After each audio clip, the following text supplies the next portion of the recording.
so you will not need other person help or tensioning belt. You will also need a speed welding nozzle, and it's triangular to help the binder get in its place. I mentioned before, round nozzle will not be used in this film, as it won't be of any use in this presentation.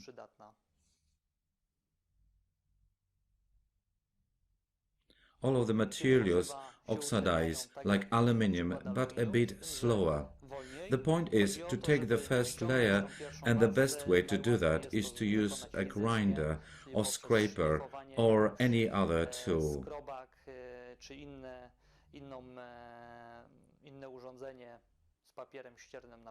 The point is to help the binder stick to the material as best as it is possible and to support the welding process. Now we are going to see the surface is prepared.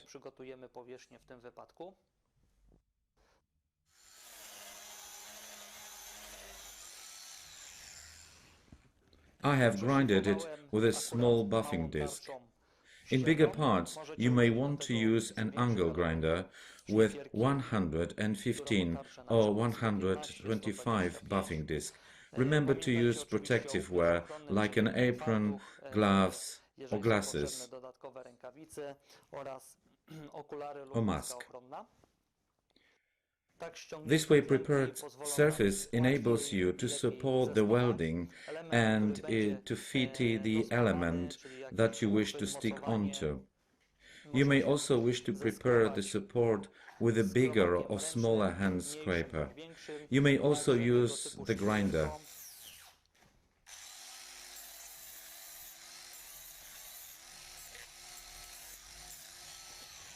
Use anything that will improve your welding process and remove the oxides from the surface. It concerns every welded surface.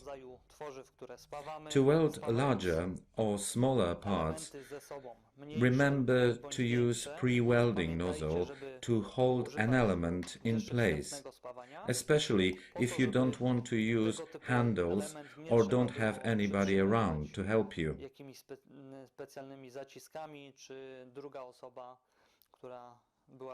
Now I will put on the pre-welding nozzle and the speed welding nozzle.